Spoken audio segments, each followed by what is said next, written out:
अखिल भूमंडलीय सर्व शिरोमणि मुनि समाज के संस्थापक आदि मुनीश्वर योगेश्वर सदगुरुदेव शिव मुनि महाराज की जय। उपस्थित मुनि वृंद, साधु सज्जन वृंद, संत वृंद, साधक वृंद, आध्यात्म ज्ञान के जिज्ञासुओं और प्रेमियों, सभी श्रोता वृंद, आप सभी को मेरा कोटिशः नमन, सप्रेम जय जीव। तो आध्यात्मिक चर्चा चल रही है और हम लोग सदगुरुदेव शिव मुनि महाराज रचित ग्रंथ यजुर्वेद सूक्ष्म के अध्याय 1 पर चर्चा कर रहे हैं। शीर्षक दिए हैं गुरुदेव यजुर्वेद में आत्मविद्या, और यही चर्चा चल रही है ना। कल हम लोगों ने जाना है ना, जो कुछ भी तो कुछ दिन पहले से भी जान रहे थे, है ना। सदगुरुदेव कह रहे हैं कि पक्षपात के कारण संस्कृत के पंडित होने पर भी लोग पक्षपात के कारण इन मंत्रों का जो भाष्य किए हैं अनर्थ कर दिए, अर्थ का अनर्थ कर डाले, है ना। उन्हीं शब्दों को फिर से पढ़ लेते हैं और आगे हम लोग पढ़ेंगे, है ना। तो गुरुदेव क्या लिखे हैं और वो क्या लिखे हैं आप विचार कर लीजिए। अब गुरुदेव क्या कह रहे हैं थोड़ा पढ़ लेते हैं। यही नहीं, जिसमें जिस पुरुष या परमात्मा या नारायण का वर्णन है वह इतना ही नहीं कि अन्न खाकर बढ़ता है, किंतु अभी अभी आगे जो होने वाला है वह भी वही पुरुष है।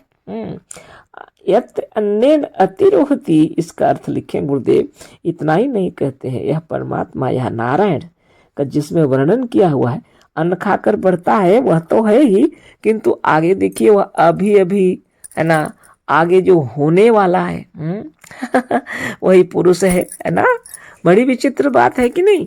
अब आप ही सोचें, क्या यह मजहबी ईश्वर हो सकता है कि अभी अभी आने वाला है। मजहबी ईश्वर कैसे होगा बताइए ना आप ही। क्या किसी का मजहबी ईश्वर अभी होने वाला भी है? कदापि नहीं, है ना। इस पर भी स्वामी दयानंद ने इसका जो पक्षपात पूर्ण अर्थ किया है उसे सुनकर आप दंग रह जाएंगे। और इसे भी देखें कि मजहबी लोग पक्षपातवश कितना अर्थ का अनर्थ करते हैं। स्वामी दयानंद के समान वेद मंत्रों का अनर्गल अर्थ करने वाला आज तक संसार में उत्पन्न ही नहीं हुआ, गुरुदेव कह रहे हैं। सदगुरुदेव शिव मुनि महाराज की जय। सत्य को ढिंढोरे पीट कर बोलना चाहिए, है ना। अब बताइए, सदगुरुदेव शिव मुनि महाराज यदि आए नहीं होते तो उन मंत्रों में क्या गलती हुई है? मंत्रों में गलती नहीं है, भाष्यकार गलत किए हैं, है ना। स्वामी दयानंद जी ने जो अर्थ का अनर्थ कर दिए हम लोग जान नहीं सकते, नहीं सकते। हमको तो ऐसे भी संस्कृत नहीं आता और बहुत से लोग हैं जिनको संस्कृत नहीं आता, और जो लोग को आता है पक्षपात में अंधे हैं वो, है ना। जबकि स्वामी दयानंद सरस्वती पक्षपात के कारण इनका अनर्गल अर्थ कर दिए हैं, अर्थ का अनर्थ किए, तो दूसरे की तो बात ही छोड़ दीजिए। इन्हीं को देख लीजिए अच्छी तरह से। स्वामी दयानंद के समान वेद मंत्रों का अनर्गल अर्थ करने वाला आज तक संसार में उत्पन्न ही नहीं हुआ, सदगुरुदेव शिव मुनि महाराज कह रहे हैं। सदगुरुदेव शिव मुनि महाराज की जय। मंत्र को एक बार फिर पदच्छेद के साथ स्मरण कर ले। पदच्छेद किए हैं गुरुदेव, उसको फिर से याद कर ले, पढ़ लीजिए। बोलते हैं, लिखे हैं, पुरुष एव इदम सर्वम यत् च भूतम च भव्यम उत अमृतस्य ईशान यत् अन्नेन अतिरोहति। यजुर्वेद अध्याय 31 मंत्र 2। इसका अर्थ स्वामी दयानंद ने निम्नलिखित प्रकार से किया है। हे मनुष्यों, जिस ईश्वर ने जब जब सृष्टि हुई तब तब रची, इस समय धारण करता फिर विनाश करके रचेगा, जिसके आधार से सब वर्तमान है और बढ़ता है, उसी सबके स्वामी परमात्मा की उपासना करो, इससे भिन्न की नहीं। ये अर्थ बताया उन्होंने। पुरुष एव इदम सर्वम यत् च भूतम च भाव्यम उत अमृतस्य ईशान यत् अन्नेन अतिरोहति। इसका अर्थ लिखे हैं स्वामी दयानंद जी ने बताइए हे मनुष्यों, जिस ईश्वर ने जब जब सृष्टि हुई तब तब रची, इस समय धारण करता, फिर विनाश करके रचेगा, जिसके आधार से सब वर्तमान है और बढ़ता है, उसी सबके स्वामी परमात्मा की उपासना करो, इससे भिन्न की नहीं।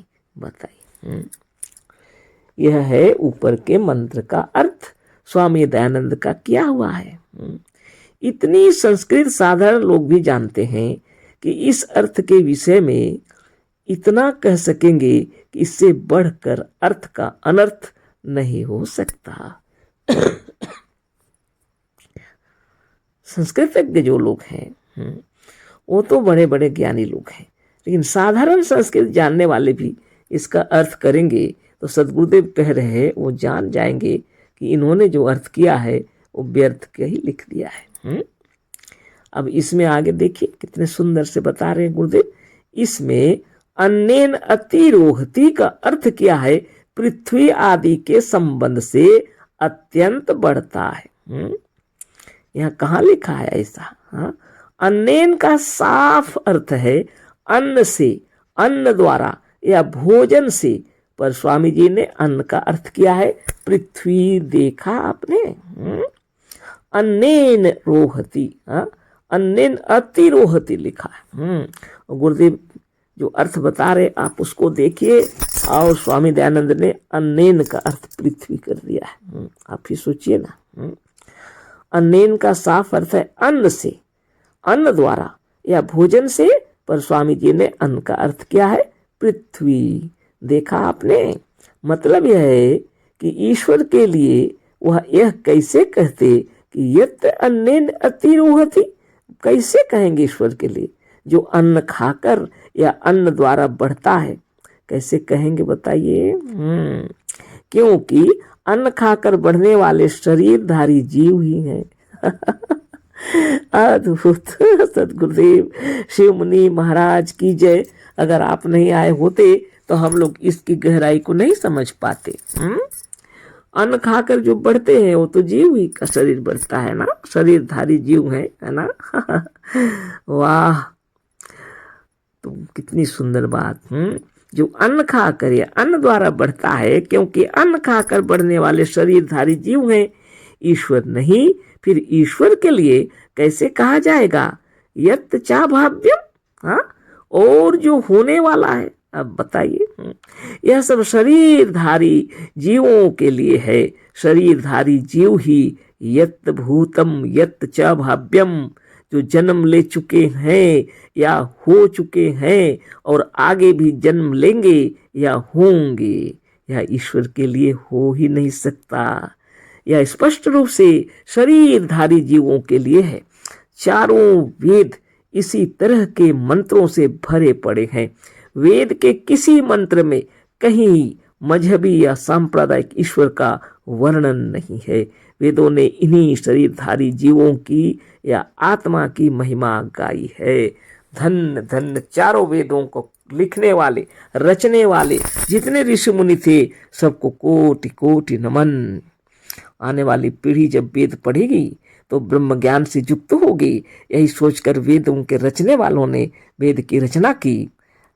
मगर क्या बताएं, संस्कृत का पाठ अवश्य पढ़ना चाहिए। कम से कम भारत में तो एक अनिवार्य विषय कर दिया जाए संस्कृत को, ताकि सब लोग को, साधारण से साधारण व्यक्ति को भी संस्कृत का ज्ञान हो जाना चाहिए।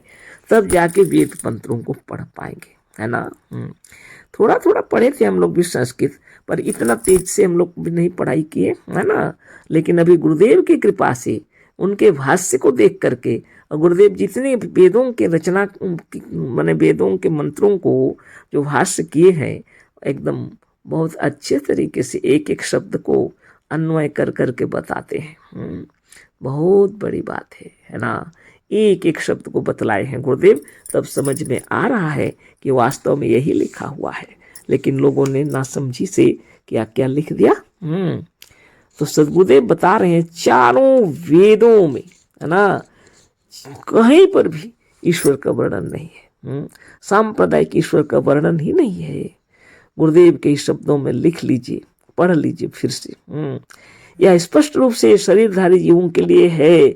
चारों वेद इसी तरह से मंत्रों से भरे पड़े हैं। वेद के किसी मंत्र में कहीं मजहबी या सांप्रदायिक ईश्वर का वर्णन नहीं है।